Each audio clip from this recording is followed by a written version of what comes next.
नमस्कार, मैं हूं आपके साथ कनिका अरोड़ा और आप देख रहे हैं एफएम न्यूज। तो बुलेटिन की शुरुआत करते हैं इस वक्त की बड़ी खबरों के साथ। सरगुजा दौरे के आखिरी दिन सीएम भूपेश बघेल ने सीतापुर विधानसभा क्षेत्र के मंगरेलगढ़, राजपुर और सरमना में लोगों से मुलाकात की है। साथ ही वहां पर जमीनी हकीकत जानी और सरमना में चिरायु योजना के इलाज कराने के बाद स्वस्थ हुए 2 बच्चों ने भी सीएम से मुलाकात की और बघेल को धन्यवाद भी दिया। वहीं सीएम ने 9 लोगों को वन अधिकार पट्टा भी दिया। इस मौके पर सीएम ने करोड़ों के विकास कार्यों की घोषणा की और साथ ही सरगुजा संभाग के दौरे को लेकर के मीडिया से बातचीत करते हुए कहा कि सभी जिलों में अच्छा काम हो रहा है, कहीं कहीं सुधार की जरूरत है। तो सीएम भूपेश बघेल लगातार विधानसभाओं का दौरा कर रहे हैं। कुल वो 90 विधानसभाओं का दौरा करेंगे और बता दें कि 4 मई से दौरे की शुरुआत हुई है। लगातार वह कई विधानसभाओं का दौरा करते हुए नजर आ रहे हैं और फिलहाल सरगुजा दौरे के दौरान उन्होंने कई बड़े सौगातें जनता को दी। इस बीच जाकर के उन्होंने उनकी समस्याओं को भी सुना।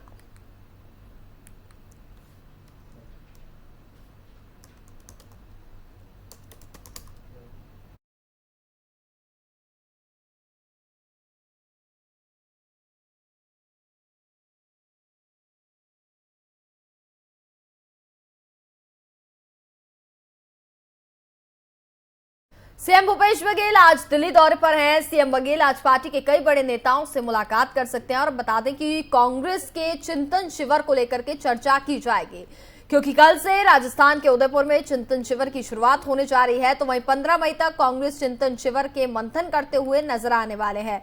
तो फिलहाल सीएम बघेल आज दिल्ली दौरे पर रहेंगे। इस दौरान बताया जा रहा है कि वे कई बड़े नेताओं से मुलाकात करेंगे। साथ ही कांग्रेस ने जो चिंतन शिविर की शुरुआत करी है वो कल राजस्थान के उदयपुर से शुरू होने वाला है। इसको लेकर के आज मंथन किया जाएगा और आगामी चुनावों को लेकर के भी रणनीति बनाई जाएगी। तो इस पूरे मामले पर बात करें तो अब सीएम भूपेश बघेल काफी ज्यादा सचेत भी नजर आ रहे हैं, चूंकि 2023 मिशन को लेकर के भी वो तैयारियों में जुटे हुए हैं, जिसके चलते वे लगातार विधानसभाओं का दौरा भी कर रहे हैं। और ऐसे में दिल्ली दौरे की बात करें तो ये दौरा भी काफी ज्यादा महत्वपूर्ण उनका माना जा रहा है और इस दौरे के दौरान कई बड़े नेताओं से वो मुलाकात कर सकते हैं, जिसमें राहुल गांधी, सोनिया गांधी समेत कई बड़े दिग्गजों के नाम भी शामिल बताए जा रहे हैं।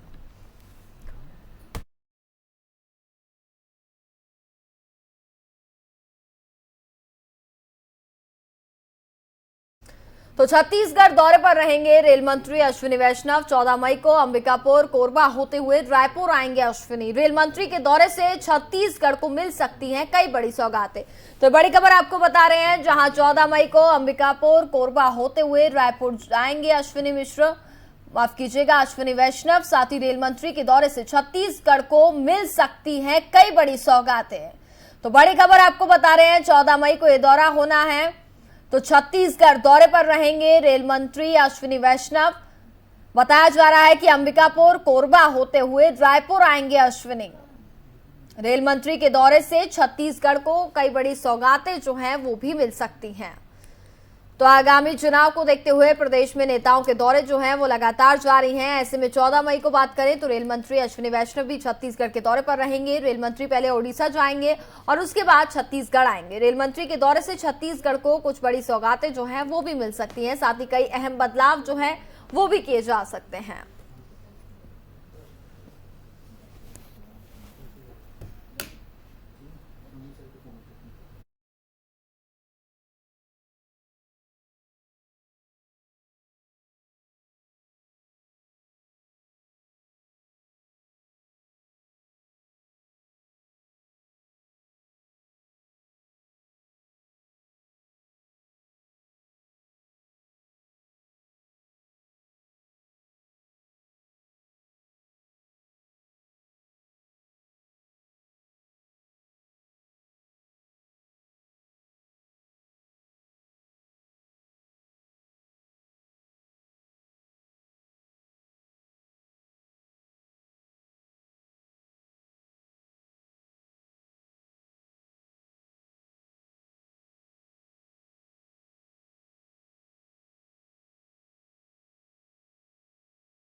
इस खबर पर हमारे साथ ज्यादा बातचीत करेंगे हमारे ग्रुप एडिटर प्रमोद जी। प्रमोद जी से बात करेंगे। प्रमोद जी, जैसा कि 2023 में विधानसभा चुनाव होने हैं, इसको लेकर के लगातार हम बात करें तो छत्तीसगढ़ में दौरों का जो सिलसिला है वो लगातार जारी है। ऐसे में 14 मई को रेल मंत्री अश्विनी वैष्णव जी भी छत्तीसगढ़ दौरे पर हैं। क्या कुछ कार्यक्रम रह सकते हैं सर? देखिए, अजय वैष्णव के इस दौरे को सबसे बड़ी बात है कि इस तरीके से देखा जाना चाहिए कि छत्तीसगढ़ को में कुछ बहुत सारी पेंडिंग रेल योजनाएं जो चल रही हैं, जिस पर कई चिट्ठियां लिखी गई थी सरकार की तरफ से, वो अश्विनी वैष्णव जिस तरीके से इस दौरे में हो सकता है कि उन चीजों पर मोहर लग जाए या उन चीजों पर जिसको कहें कि एक अमली जामा पहनाया जा सकता है, क्योंकि छत्तीसगढ़ एक ऐसा बेल्ट है जहां पर कहीं रेलवे परियोजनाएं जिसको कहें कि देश के दूसरे भागों के हिसाब से कम है, और उसको जोड़ने के लिए निश्चित तौर पे अश्विनी वैष्णव बड़ा फैसले ले सकते हैं। और निश्चित तौर पे अब अपोजिशन पार्टी इस पे जरूर राजनीतिक रंग दे सकती है, लेकिन छत्तीसगढ़ की बहुत बड़ी जरूरत है कि क्योंकि मैं इसको इस तरीके से भी देखता हूं कि कोरबा रेलवे स्टेशन से वो ट्रेन में रायपुर जाएंगे, तो इसका मतलब है कि अश्विनी जो रेलवे मंत्री हैं वो पूरी तरीके से इस बात से है कि वो चीजों को समझना चाहते हैं। अगर हम उनके पिछले कुछ समय के कार्यकाल को भी देखें तो उन्होंने कहीं योजनाओं में या किसी भी नए तरीके की योजनाओं को खुद वो प्रैक्टिकल तौर पे जाकर देखते हैं, चाहे वो नए तरह का कोई इंजन का लॉन्चिंग रहा हो या स्पीड ट्रेन की बात होती रही हो, वो लगातार उस चीज को गंभीरता से लेते रहे। तो मुझे लगता है कि छत्तीसगढ़ के इस दौरे में रेलवे मंत्री का ये जो दौरा है वो निश्चित तौर पे छत्तीसगढ़ को नई सौगात दे सकता है, या ये भी हो सकता है कि कुछ नई ट्रेनों पर बातचीत निकल सकती है। पेंडिंग जो रेलवे की परियोजना है उस पर अधिकारियों से बात, फिर इसके अलावा राज्य सरकार की तरफ से जो भी सहयोग की बात होती है, क्योंकि रेलवे का हमेशा अक्सर प्रोजेक्ट जो होता है वो दोनों तरफ की तरफ से होता है। स्टेट सरकार भी उसमें इन्वॉल्वमेंट रहती है, या जमीन के मामले हो या ट्रैक के मामले हो या पेंडिंग प्रोजेक्ट में छत्तीसगढ़ सरकार की क्या जरूरत है उस हिसाब से। और सबसे बड़ी बात है आम आदमी इसमें उसको बहुत बड़ा फायदा होगा। बिल्कुल। वहीं प्रमोद जी, अगर हम बात करें तो अब से कुछ दिन पहले छत्तीसगढ़ से इस तरीके की खबरें भी सामने आ रही थी, जहां पर ट्रेनें जो थी उनको कई ट्रेनों को वहां पर रद्द किया गया। कुल 30 से ज्यादा ट्रेनें हैं जो रद्द हुई थी, जिसके चलते बिलासपुर एरिया की अगर हम बात करें तो वहां पर काफी ज्यादा लोगों को परेशानियों का सामना करना पड़ता था। तो इसमें भी कुछ बदलाव किए जा सकते हैं सर? देखिए, मैं आपको बताऊं कि छत्तीसगढ़ मैं कई बार अपने कैरियर में रिपोर्टिंग के दौरान जा चुका हूं, तो वहां का जो बेल्ट है नक्सल प्रभावित बेल्ट में ट्रेन चलाना एक बहुत बड़ी समस्या सरकार की रही है सर। और ये अक्सर यहीं पर आकर जो है सिक्योरिटी मामलों पर तमाम तरीके के सर्वे होते हैं, बहुत सारी चीजें होती हैं, जिसके बाद ही ऐसे फैसले होते हैं। तो पेंडिंग योजनाएं जो है या जो भी जिस बेल्ट से ट्रेनों की आवाजाही का जो मामला होता है उसमें काफी गंभीरता से इस चीजों का रिसर्च कह लें, सर्वे कह लें, क्योंकि ये देश के दूसरे के हिस्सों जैसा हम उसको थोड़ा सा हम अलग मान सकते हैं, क्योंकि जब नक्सल जो बेल्ट होते हैं उस पर कोई भी नई परियोजना या पुरानी परियोजनाओं पर जो वो इसी वजह से कई बार पेंडिंग हो जाती है कि उसका सिक्योरिटी लेवल क्या है, उसकी क्लियरेंस लेवल क्या है। तो इन तमाम सब चीजों पे मुझे लगता है कि खुद रेल मंत्री छत्तीसगढ़ में होंगे, तो मुझे लगता है कि इन चीजों पे भी केंद्र सरकार जिस तरीके से नई रेल योजनाओं को लेकर गंभीर है, मुझे लगता है कि इस समस्या का भी कहीं ना कहीं छुटकारा हमें देखने को मिल सकता है। चलिए, बिल्कुल प्रमोद जी, बहुत बहुत शुक्रिया आपका तमाम जानकारी हम तक पहुंचाने के लिए।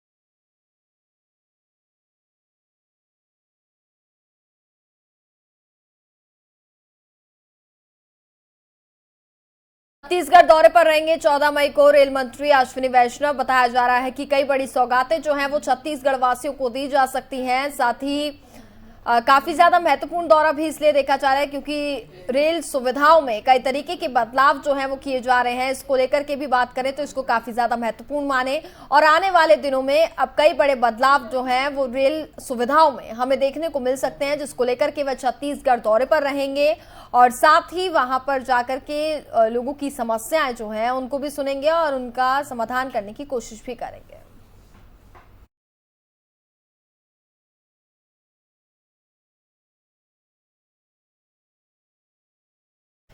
आज पूरा देश अंतर्राष्ट्रीय नर्स दिवस मना रहा है। ऐसे में सीएम बघेल ने भी नर्स दिवस पर वीडियो कॉन्फ्रेंस के जरिए नर्सों से बातचीत की और उनकी मुंह जुबानी भी जानी। इसके साथ ही इसकी कुछ तस्वीरें भी उन्होंने ट्विटर पर साझा करते हुए लिखा कि हमारी नर्स बहनें देवी स्वरूप होती हैं और साथ ही निस्वार्थ होकर के वह काम भी करती हैं और उनकी मेहनत की मैं सराहना भी करता हूं और साथ ही दूसरों के जीवन को खुशियों से वह भर देती हैं।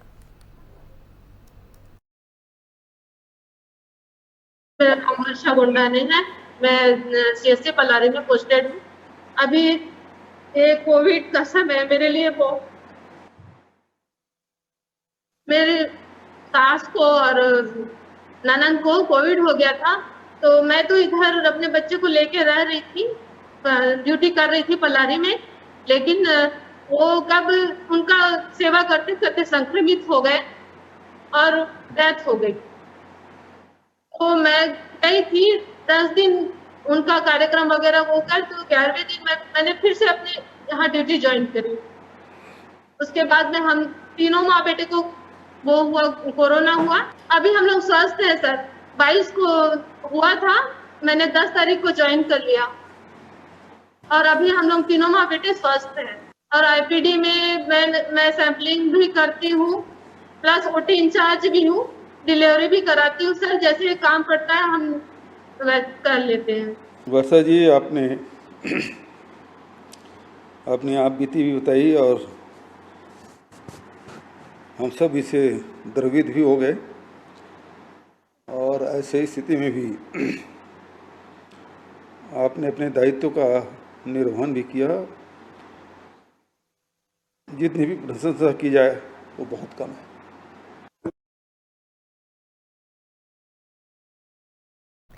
आसानी चक्रवाती तूफान का असर छत्तीसगढ़ का बस्तर में भी देखने को मिल रहा है। बात करें तो बुधवार को तो वहां सुबह से घने बादल छाने के साथ ही हल्की बारिश शुरू हुई और मौसम वैज्ञानिकों ने बताया कि चक्रवाती तूफान उड़ीसा, आंध्र प्रदेश और पश्चिम बंगाल के समुद्र तट से टकराने की वजह से इसका असर ओडिशा राज्य के साथ साथ छत्तीसगढ़ के दक्षिण बस्तर में भी देखने को मिल रहा है।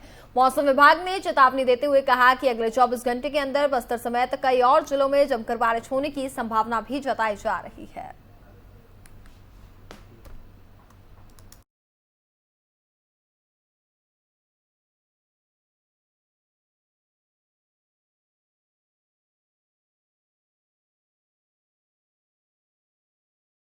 खबरों में आगे बढ़ते हैं। राजगढ़ जिला के करेड़ी में देर रात को जमीनी विवाद के चलते दो गुटों में कहासुनी हो गई और कहासुनी इतनी ज्यादा बढ़ गई कि दोनों पक्षों में हाथापाई तक शुरू हो गई, जिसमें 2 लोग गंभीर रूप से घायल हो गए, जिन्हें जिला अस्पताल में प्राथमिक उपचार के बाद इंदौर रेफर किया गया।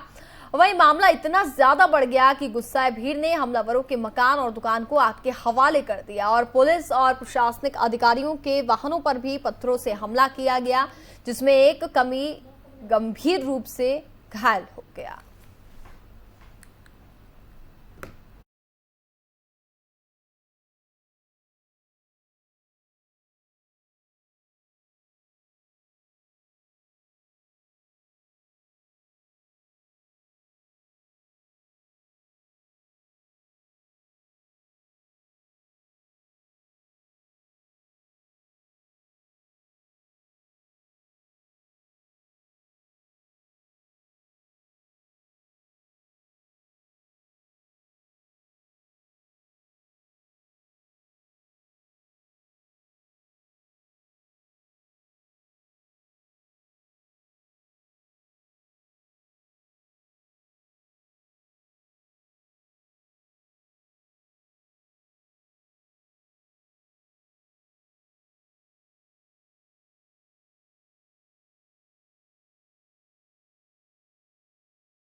और खबरों में आगे बढ़ते हैं। एक बड़ी खबर आपको बता दें, जबलपुर से मिल रही है, जहां पुलिस भर्ती के दौरान 2 युवकों की मौत हुई है। गृह मंत्री ने फिजिकल टेस्ट को स्थगित किया।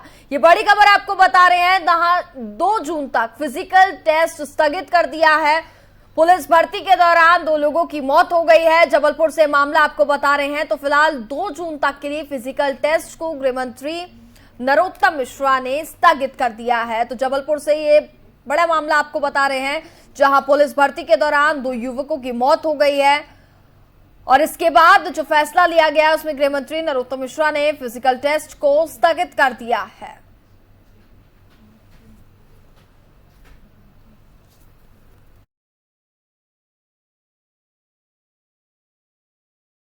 और इसी के साथ फिलहाल इस बुलेटिन में बस इतना ही। देखते रहिए FM न्यूज। नमस्कार।